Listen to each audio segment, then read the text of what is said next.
L'inquiétude des producteurs français de fruits et légumes, ils s'inquiètent de la concurrence. Les concurrents espagnols font chuter les prix. On en parle avec vous, Nicole Ouvrard, vous êtes rédactrice en chef d'Agrapresse. Alors très concrètement, sur quels fruits et légumes les Espagnols font du tort aux producteurs français? On a passé tout à l'heure un reportage sur les melons, mais je suppose qu'il y en a d'autres. Les melons, bonjour déjà.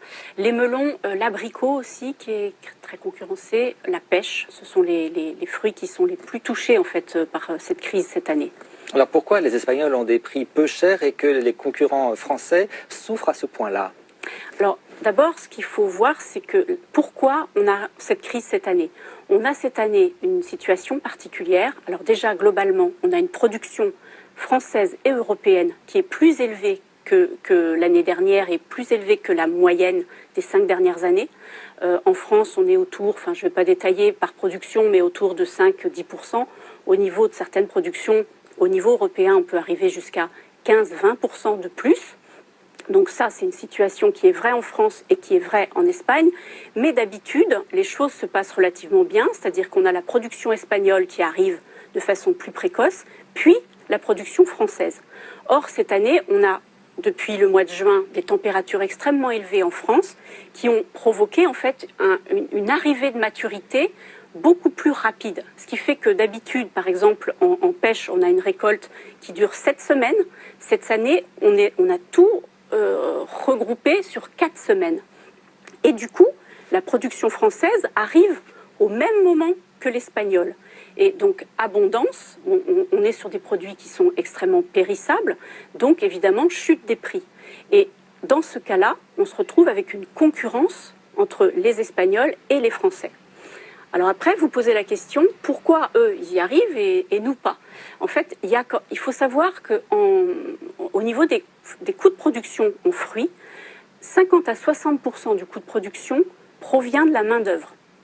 Or, entre la France et l'Espagne, on a à peu près un écart de 45% du coût du SMIC. C'est-à-dire que le SMIC horaire en France est environ 45% plus élevé que le coût du SMIC horaire espagnol. Et ça fait la différence et ça pèse lourd en fait sur les coûts de production. Donc, en cause aussi les centrales d'achat de la grande distribution qui vont plutôt privilégier les produits espagnols pour baisser les prix?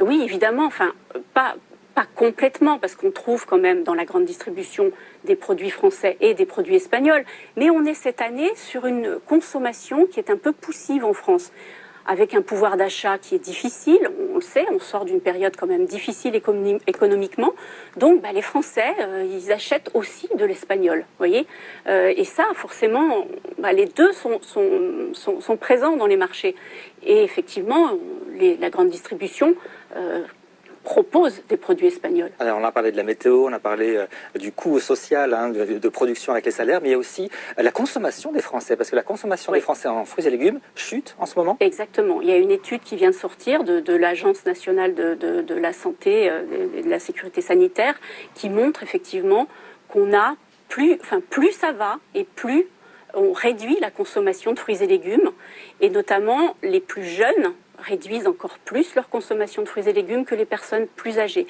Donc on a une tendance à la baisse de la consommation de fruits et légumes qui est inquiétante, évidemment, pas seulement pour les marchés, mais aussi pour la santé. Merci beaucoup, Nicole Ouvrard. Il faut manger des fruits et légumes, c'est toujours sain et ça fait du bien. Et des fruits et légumes français. Français si possible, et ça fait vraiment du bien, surtout l'été.